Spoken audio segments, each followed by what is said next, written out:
একটাই সরকার দরকার, শেখ হাসিনা সরকার। এদিকে চারদিক থেকে বিপদ আসে বাংলাদেশের উপর। ডক্টর ইউনূস ক্ষমতা ছাড়তে বাধ্য হয়েছেন। শেখ হাসিনাকে আন্তর্জাতিক সাপোর্ট দিয়েছে, তাই বাংলাদেশে এইবার ভয়াবহ পরিস্থিতি তৈরি হয়েছে। সবকিছুই দেখানো হবে সম্পূর্ণ প্রতিবেদনে। বাংলাদেশের উপরে 3 দেশের প্রধানমন্ত্রী মিলে কি বাংলাদেশকে আক্রমণ করা শুরু করছে। মানে আপনারা ইসরায়েলকে নিন্দা জানাইছেন বা ফ্রি প্যালেস্টাইন, এটা খুব ভালো করছেন, কিন্তু ভাই প্যালেস্টাইনের যে নিহ ওনাকে জুতা মারছেন, প্লাস ডোনাল্ড ট্রাম্পকে জুতা মারছেন, প্লাস সৌদি আরবের কি আমিরকেও আপনারা জুতা মারছেন। বাংলাদেশের সেনাপ্রধান ওয়াকারুজ্জামান একজন রহস্যময় চরিত্র। অনেকেই ওনাকে নিয়ে অ্যানালাইজ করেছে, আমরাও করেছি। ডক্টর ইউনূস সরকার একটা কঠিন ঘটনা ঘটিয়ে দিচ্ছে। বিএনপির বাধার জাল ছিন্ন করে অবশেষে ঘটনা ঘটতে যাচ্ছে। ডিসেম্বরের আগে বিএনপি অনেকটা ধ্বংস হয়ে যাবে। ধ্বংস বলতে বিএনপি নামের কোনো দল থাকবে না বা এরকম না, ধ্বংস বলতে বিএনপি নির্বাচনে জিততে পারবে না। আবারও শেখ হাসিনার চাঞ্চল্যকর ফোন আলাপ ফাঁস। ডক্টর ইউনূসকে হত্যার মহা পরিকল্পনা, বেরিয়ে আসলো আরো ভয়াবহ সব তথ্য। ভয়াবহ অনেক তথ্য ফাঁস হচ্ছে, একদিকে ডক্টর ইউনূসের বিরুদ্ধে, অন্যদিকে বাংলাদেশের বিরুদ্ধেও।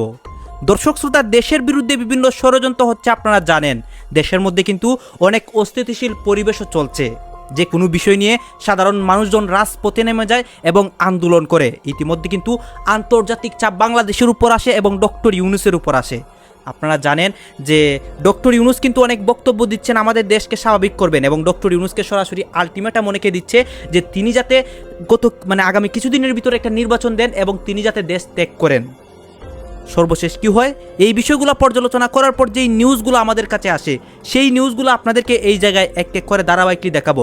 সর্বশেষ বাংলাদেশের অবস্থা কি হয়, ডক্টর ইউনূসের অবস্থা কি হয় এবং সবাই কি করতেছে, সব কিছু দেখতে পারবেন। আসুন দর্শক, আমরা আর কথা না বাড়িয়ে ভিডিওর মূল আলোচনায় চলে যাই। আমাদের বাংলাদেশে আপনার অবশেষে বাংলাদেশের উপরে 3 দেশের প্রধানমন্ত্রী মিলে কি বাংলাদেশকে আক্রমণ করা শুরু করছে।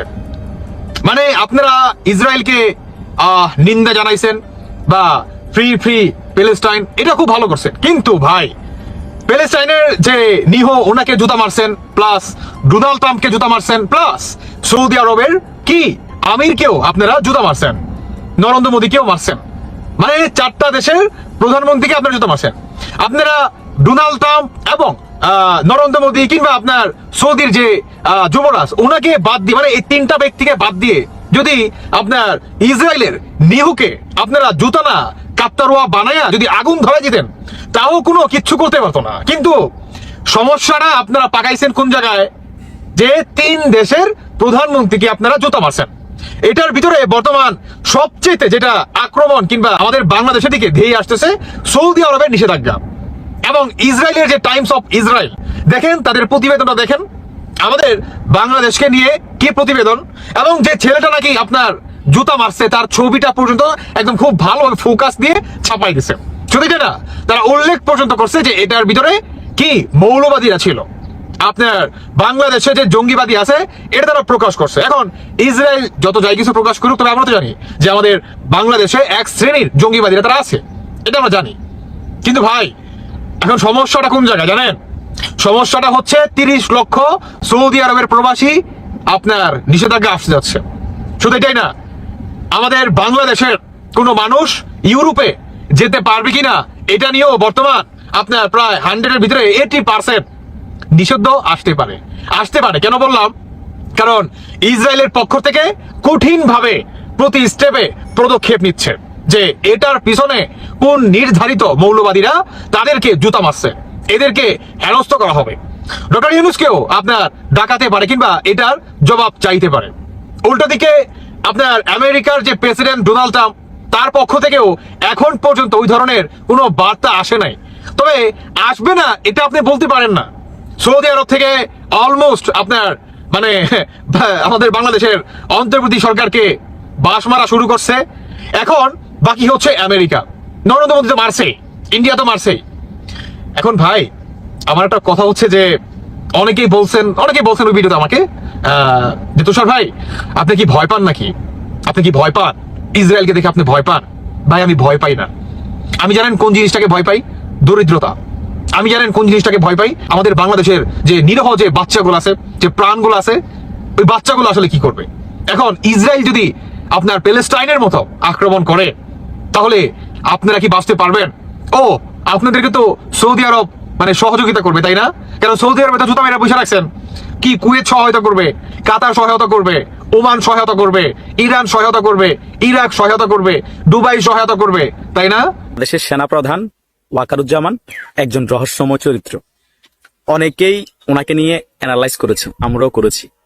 এক একজন এক একটা চিন্তা ভাবনা নিয়ে ওনাকে নিয়ে অ্যানালাইজ করেছে, কিন্তু কেউ বুঝতে পারে নাই এখনো পর্যন্ত উনি কি আওয়ামী লীগ পন্থী, নাকি বিএনপি পন্থী, নাকি জামাত পন্থী, নাকি ডক্টর ইউনূস পন্থী। ওনাকে বোঝা বড় দায়। এক এক সময় এক একটা রূপ নিয়ে আসে, এবং ইন্ডিয়া মিডিয়া গতকাল থেকেই বিভিন্ন জায়গায় ফলাওভাবে প্রচার করা শুরু করে দিয়েছে। বাংলাদেশের সেনাপ্রধান ওয়াকারুজ্জামান কি বাংলাদেশের রাষ্ট্রপতি হতে চলেছে? আমরা এখানে দেখতে পাচ্ছি অনেকে কিন্তু অনেক কথা বলতেছে, অনেকে আলোচনা করতেছে, অনেকে সমালোচনা করতেছে দেশের বিভিন্ন অবস্থা এবং দেশের আপডেট নিউজগুলো নিয়ে সবাই সবার মন্তব্য প্রকাশ করে, এবং এই মন্তব্যগুলো দেখে কিন্তু আমরা বুঝতে পারি এইখানে কিন্তু বিশেষ করে বাংলাদেশের উপর কি কি চাপ আসতেছে এবং সবাই কি বলতেছে এবং আন্তর্জাতিক মাধ্যমে কি হচ্ছে এইসব নিয়ে অনেক কথা হচ্ছে। দর্শক শ্রোতা, এতক্ষণ আপনাদেরকে যা কিছু দেখিয়েছি সব কিছু কিন্তু আমরা সোশ্যাল মিডিয়া থেকে সংগ্রহ করেছি। এখানে আমাদের নিজস্ব কোনো মন্তব্য নেই বা নিজস্ব কোনো সিদ্ধান্ত নেই। এইসব দেখে আপনাদের কী মনে হচ্ছে এবং আপনাদের মন্তব্য অবশ্যই আপনারা কমেন্ট বক্সে লিখে যাবেন।